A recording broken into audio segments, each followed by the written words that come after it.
Assalamualaikum, selamat ketemu lagi. Pada kesempatan ini saya sampaikan materi mengenai titik berat. Ya, apa itu titik berat? Ya. Titik berat merupakan suatu titik di mana resultan gaya gravitasi atau gaya berat partikel-partikel terkonsentrasi atau terpusat pada titik tersebut. Ya. Misalnya ada suatu benda, ada tersusun dari berbagai materi penyusunnya. Setiap materi penyusunnya mempunyai titik berat.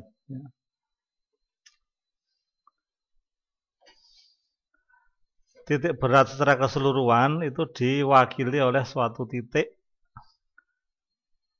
yang disebut dengan titik berat, yaitu merupakan titik pangkal dari gaya berat benda tersebut. Jadi titik berat itu merupakan titik yang mewakili titik berat dari partikel-partikel penyusunnya.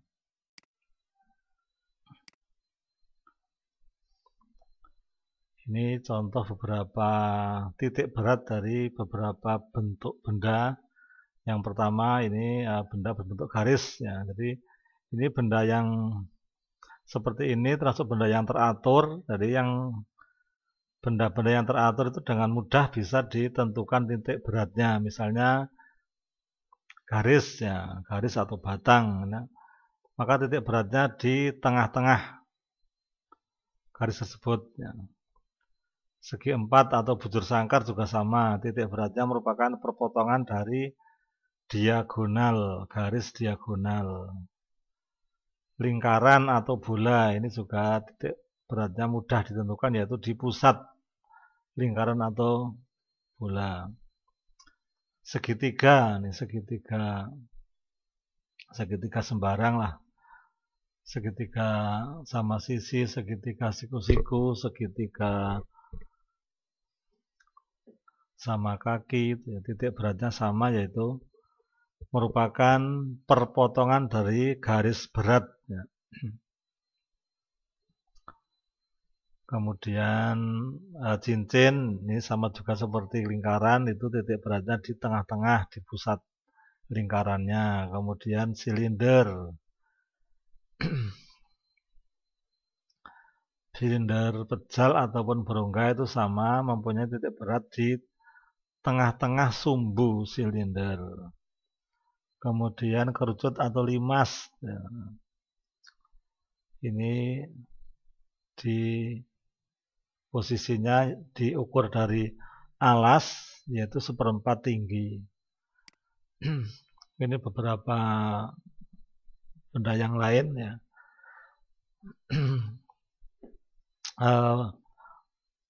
Busur setengah lingkaran. Nah, ini titik beratnya dihitung dari dasarnya, ini dari pusat lingkaran atau dasarnya ini. Dari pusat lingkaran terhadap titik beratnya, ini Z0 titik beratnya, jaraknya dari titik O yaitu 2R per Pi. Ya. R itu jari-jari lingkaran. Kemudian busur lingkaran. Ya. Kalau yang ini setengah lingkaran, kalau ini busur bagian dari lingkaran. Ya. Ini letak titik beratnya itu diukur dari pusat lingkarannya, J0, yaitu AB, ini tali busur per busur. Ya. Ini AB yang lurus dibagi dengan AB busurnya kali R. Ya. Kemudian bidang, jadi kalau yang pertama kedua itu berupa busurnya, kalau ini berupa juring, ya, luasan atau bagian dari luasan lingkaran. Itu terhadap titik pusatnya, itu titik berat juring diukur dari titik pusatnya, yaitu perbandingan antara AB, ini AB AB tali busur dibagi dengan AB busur kali 2/3R. Kemudian kalau setengah lingkaran itu terhadap O jaraknya 2R/3pi. Kemudian ini segitiga, bidang segitiga. Itu terhadap alasnya yaitu 1/3 T. T itu tinggi itu jarak dari ini titik puncak ke alas, jadi 1/3 T. Ini juga segitiga sembarang, segitiga siku-siku sama kaki sama sisi dihitung terhadap alasnya, maka jaraknya 1/3 T. Kemudian ini silinder kulit ya. Silinder kulit sama juga dengan silinder pejal itu berada di tengah-tengah sumbunya atau setengah tinggi. Kemudian kerucut kulit. Nah, ini 1/3 T dihitung dari dasarnya atau dari dasar atau titik pusat lingkarannya ini. Kemudian ini selimut ya, selimut, ada selimut kerucut, ada kerucut pejal ya. Selimut kerucut 1/3 T terhadap alasnya, sama juga ini kalau yang pejal 1/3. Kemudian silinder ini silinder kulit, silinder pejal ya sama setengah T. Bola setengah bola, ini kulit bola terhadap alasnya itu 1/3R. Kalau bola pejal itu terhadap alasnya 3/8R. Itu contoh beberapa bentuk benda yang teratur, titik beratnya ditentukan Y itu diukur dari alas atau dari titik pusat ini. Bagaimana untuk menentukan titik berat dari benda gabungan? Nah, ini seperti suatu benda ini kalau ditinjau merupakan gabungan dari beberapa bagian penyusunnya. Misalnya ada bagian pertama dengan titik berat itu X1, Y1, bagian kedua titik berat X2, Y2, dan seterusnya. Nah, sehingga secara keseluruhan titik berat dari benda tersebut, misalnya titik G, nah ini G, bisa dihitung dengan persamaan X1 kali Y1, W1 kali X1, W2 kali 2 plus W3 kali X3 dibagi W1 kali plus W2 plus W3 dan seterusnya. Atau secara matematis bisa dituliskan sigma WI kali XI dibagi dengan WI. I itu banyaknya bagian ya. Kalau sampai 100 ya W100, ini W sampai 100 ya. X-nya juga sampai 100.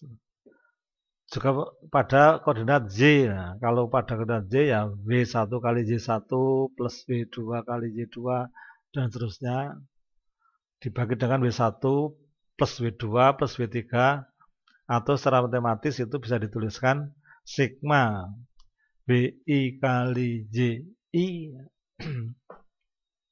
dibagi dengan WI. Jadi secara umum itu suatu benda diwakili dengan berat partikel-partikel penyusunnya. Atau secara khusus itu juga bisa juga diwakili dengan massa partikel penyusunnya, karena berat benda itu ya sebanding dengan massa benda. Ini kan G kali M kali G kan sedangkan W itu ya.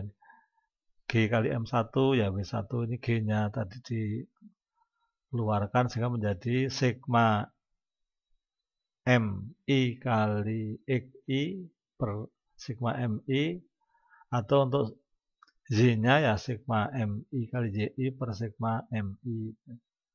Jadi secara khusus itu bisa diwakili dari massa partikel-partikel penyusunnya. Atau mungkin benda secara khusus lagi, benda berbentuk satu dimensi atau garis ya.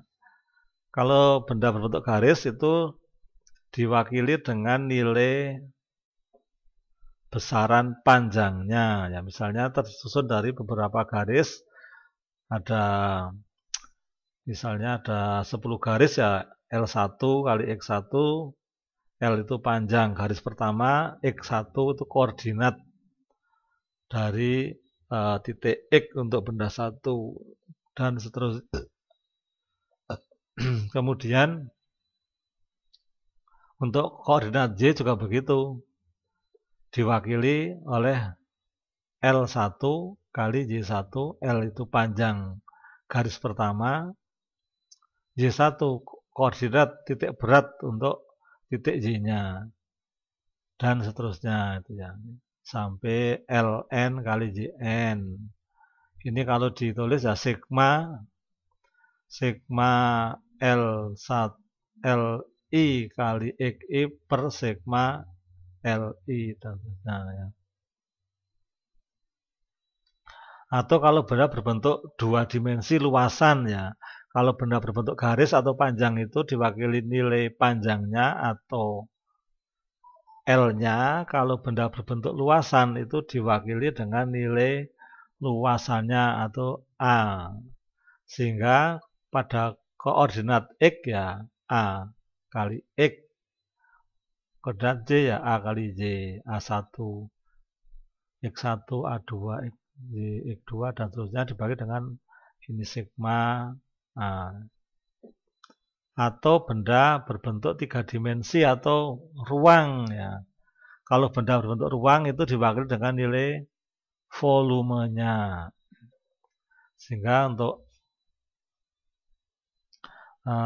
koordinat X titik berat gabungan ya, X-nya ya V1 kali X1 plus V2 kali X2 dan seterusnya dibagi dengan V1 plus V2 dan seterusnya. Untuk titik koordinat Y-nya ya V1 kali Y1 dan seterusnya. Jadi itu untuk menentukan titik berat benda gabungan.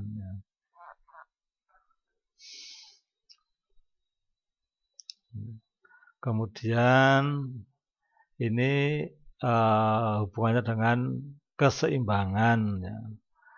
Keseimbangan benda ini kalau dikaitkan dengan posisi titik berat, maka bisa dibedakan ada tiga jenis keseimbangan.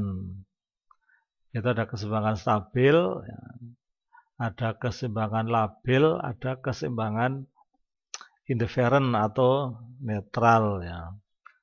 Bagaimana posisi titik berat pada benda yang mengalami keseimbangan stabil? Ini kalau pada benda yang mengalami keseimbangan stabil, ya, ini apabila diberi gangguan, ini titik beratnya akan naik ya. Kalau keseimbangan labil ini akan turun ya. Kalau keseimbangan netral ini tidak tidak naik ataupun tidak turun ya. Nah, contohnya ini. Ini contohnya ada ini misalnya torong minyak itu ya atau kelereng itu ya. Ini kelereng di atas setengah lingkaran. Ini posisi kelereng seperti ini namanya mengalami keseimbangan labil ya. Begitu diberi gangguan ya, didorong misalnya ini akan jatuh dan tidak kembali lagi, atau ini tutup ini corong ini seperti itu. Diberi gangguan jatuh tidak lagi. Jadi ini pada saat diberi gangguan titik beratnya turun. Keseimbangan stabil, ini saat diberi gangguan titik beratnya naik. Ini begitu didorong, dilepas bisa kembali lagi, jadi stabil, bisa kembali ke kondisi semula. Kalau yang labil tidak kembali ke semula. Sedangkan yang indifferent ini titik beratnya tidak naik juga tidak turun, jadi tetap diberi gangguan atau didorong misalnya, ya titik beratnya tidak naik juga tidak turun. Itu contoh jenis keseimbangan benda berdasarkan titik berat dari benda tersebut. Ya.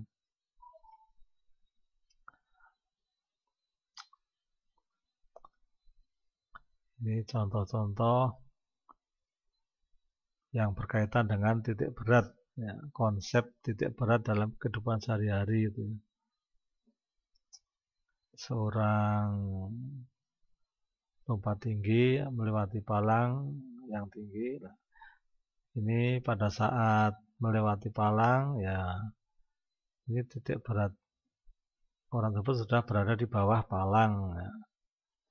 Atau ini pemain judo, ya untuk memberi gangguan supaya supaya lawannya jatuh, ya bagian bawahnya itu ditahan atau dijegal, kemudian bagian atas ditarik, ya maka akan tidak dapat menjaga keseimbangan ini lawannya sehingga jatuh. Ya.